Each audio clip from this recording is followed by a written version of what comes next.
दोस्तों, किसी ने सच ही कहा है कि जुल्म की दुनिया वाकई बहुत अजीब है। असल में जो दिखता है वो होता नहीं और जो होता है वो दिखता नहीं। ऐसे ही केस के बारे में हम आज आपसे बात करने जा रहे हैं, जो कि भोपाल का है। जब ये केस सामने आया था तो सुसाइड केस था, क्योंकि यहाँ पुलिस को लाश भी मिली थी और वहीं से एक सुसाइड नोट मिला था। पर इस केस में असली मोड़ तब आया जब पुलिस के हाथ पोस्टमार्टम रिपोर्ट लगी। चलो हम इस केस के बारे में आपको विस्तार पूर्वक जानकारी देते हैं। ये कहानी है राजेश परमार की, जो भोपाल के नीलवाड़ एरिया के हरिनगर में रहता था। राजेश को साल 2014 में किसी की हत्या के जुर्म में गिरफ्तार किया गया था और उसी जुर्म में 2016 में उसे आजीवन कारावास की सजा सुनाई गई थी। वो जेल में अपनी सजा पूरी कर ही रहा था कि अचानक 15 जून 2019 को उसके पिता का देहांत हो जाता है, जिस कारण वो 14 दिन की पैरोल पर बाहर आता है। उसे 29 जून को हर हाल में जेल में वापस जाना ही था, पर 29 जून को भोपाल जेल में लोकल पुलिस का फोन आता है कि राजेश ने सुसाइड कर लिया है।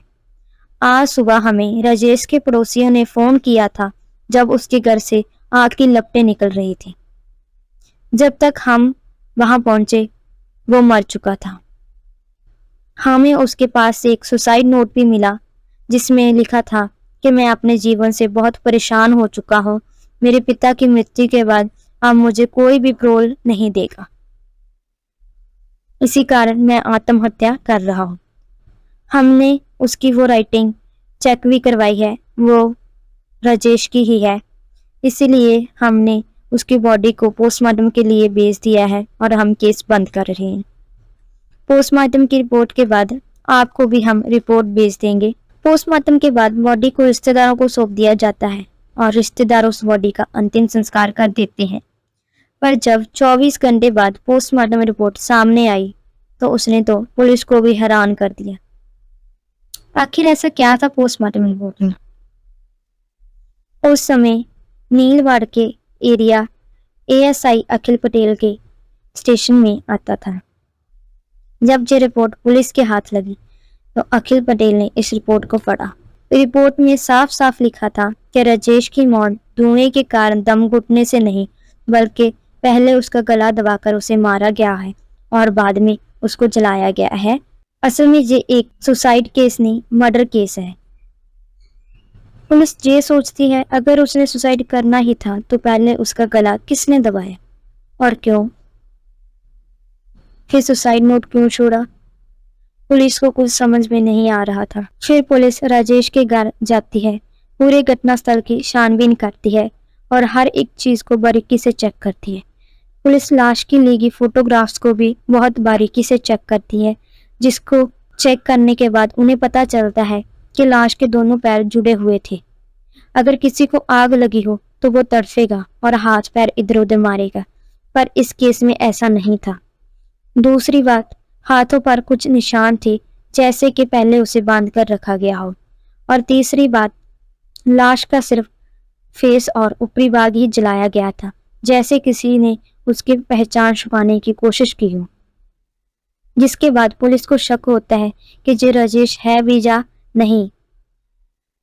पुलिस पड़ोसियों से पूछताछ करती है, जिसमें पता चलता है कि सुसाइड की एक रात पहले उसे 2 लोगों के साथ देखा गया था। पर पुलिस के आगे सवाल तो बहुत थे, पर उनके पास जवाब किसी भी सवाल का नहीं था। फिर पुलिस राजेश के फोन का पता करती है, फोन बंद आ रहा था। उसके बाद उसकी फोन की कॉल डिटेल्स निकलवाई जाती है, जिसमें पुलिस के सामने एक नंबर आता है जिस पर उसकी अक्सर बात होती रहती थी। जब पुलिस उस नंबर पर फोन करती है, वो नंबर भी बंद आ रहा है। फिर उस नंबर की सारी डिटेल्स निकलवाई जाती हैं तो पता चलता है कि वो नंबर बिहार में रहने वाले किसी निहाल का है। असल में निहाल राजेश के यहाँ किराए पर रहता था। कुछ महीने पहले ही वो कहीं और शिफ्ट हुआ था। पुलिस निहाल की तलाश में जुट जाती है। पुलिस को कहीं से निहाल के बारे में कुछ पता नहीं चलता। आखिर में पुलिस निहाल की लोकेशन ट्रेस कर ही लेती है। वो उस समय गुजरात में था। पुलिस की एक टीम गुजरात के लिए रवाना हो जाती है और वहां से निहाल को गिरफ्तार करके भोपाल ले आया जाता है। निहाल के पकड़े जाने के बाद जब निहाल पुलिस को सब सच बताता है तो पुलिस भी सुनकर हैरान हो जाती है कि कैसे कोई एक मर्डर की सजा से बचने के लिए दूसरा मर्डर कर देता है। निहाल पुलिस को बताता है कि जब राजेश पेरोल पर बाहर आया तो उसने मुझे कॉल की थी और बताया कि मैं बहुत परेशान हूँ।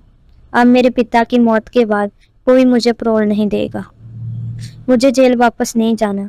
मुझे इस खुले आसमान में अपनी जिंदगी जीनी है। मैं कुछ ऐसा करना चाहता हूँ कि मैं पुलिस के सामने मर जाऊं पर वैसे मैं जिंदा रहूं। उसने जेल से आने के बाद बहुत सारी क्राइम सीरीज देखी थी, जिसके बाद उसके दिमाग में एक आइडिया आया और उसने मुझे अपना साथ देने के लिए कहा, पर मैंने मना कर दिया और फिर उसने मुझे पैसों का लालच दिया। उसने कहा 1 लाख दूंगा अगर तू मेरी मदद करेगा और उसने मुझे कुछ पैसे एडवांस में भी दे दिए, जिसके बाद मैं उसकी मदद के लिए भोपाल उसके पास आ गया। हम दोनों ने 27 तारीख को अपने फोन घर पर छोड़ दिए ताकि जो पुलिस हमारी लोकेशन ट्रेस करे तो हमारी लोकेशन घर की ही हो। उसके बाद हम दोनों पेट्रोल पंप पे चले गए। हमने वहां से मोटरसाइकिल में पेट्रोल डलवाया और हमें वहां ही पास में एक राजू नाम का मजदूर मिला। राजेश ने उसे काफी टाइम बात की और उसे दोस्त बना लिया। राजेश ने राजू को अपने घर दारू पीने के लिए बुलाया। राजू भी क्या करता, वो एक मजदूर आदमी था। उसे भी दारू का लालच हो गया और उसने राजेश को घर आने के लिए हाँ कह दिया। जब वो घर आया तो हम लोगों ने बहुत दारू पी और बातें की। जब राजू अपने होश खो बैठा तो राजेश ने उसका गला दबा दिया और उसके हाथ पैर भी बांध दिए ताकि जो अगर मरा ना हो तो जब आग लगेगी कहीं भाग ना सके। फिर राजेश ने सुसाइड नोट लिखा और उसे लाश से दूर रख दिया ताकि जो पुलिस को सही सलामत मिल सके। फिर हमने लाश के ऊपर ढेर सारी किताबें रख दी और मोटरसाइकिल से निकालकर पेट्रोल भी छिड़क दिया और किसी को हम पर शक ना हो हमने अंदर से कुंडी बंद कर दी और खुद छत से बाहर निकल आए। हमने खिड़की के बीच से लाश के ऊपर माचिस की तीली फेंक दी। जब आग की लपटें बढ़ गई हम मोटरसाइकिल लेकर वहां से भाग निकले। राजेश मेरा पुराना सिम कार्ड लेकर साउथ की ओर चला गया और मैं गुजरात। निहाल के दिए बयान के अनुसार पुलिस राजू नाम के शख्स के बारे में पता करने में जुट जाती है तो इन्वेस्टिगेशन में पता चलता है कि 28 जून की रात को राजू की पत्नी ने वहीं लोकल पुलिस थाने में उसकी गुमशुदगी की FIR लिखवाई थी, जिसके बाद पुलिस को निहाल के दिए बयान पर यकीन हो जाता है और वो राजेश को पकड़ने की योजना बनाने लगते हैं। पुलिस को याद आता है कि राजेश के पास निहाल का पुराना सिम कार्ड है। वो उसके जरिए उसे कभी ना कभी कांटेक्ट जरूर करेगा और तब हम उसे दबोच लेंगे। ऐसा ही होता है। निहाल की गिरफ्तारी के अगले ही दिन वो कॉल करता है। निहाल पुलिस की निगरानी में राजेश से बात करता है। राजेश पूछता है सब ठीक है, कोई गड़बड़ तो नहीं हुई? तो निहाल कहता है सब ठीक है, पुलिस को कुछ पता नहीं चला। फिर राजेश कहता है मैं चेन्नई में हूँ, अगर इधर तेरा कोई दोस्त है तो मुझे बता दे, मुझे उससे कोई जरूरी काम है। निहाल कहता है कोई ना, बताता हूँ बाद में मैं तुझे। फिर वो फोन रख देता है। पुलिस भी चेन्नई के लिए रवाना हो जाती है और निहाल से राजेश को फोन करवाती है। निहाल राजेश को कहता है मैं तुझे अपने दोस्त का नंबर भेज रहा हूँ, तू जाके उससे मिल ले। जिसके बाद पुलिस का एक कांस्टेबल निहाल का दोस्त बनकर राजेश को मिलने जाता है और बाकी के पुलिस सिविल कपड़ों में आसपास खड़ी हो जाती है।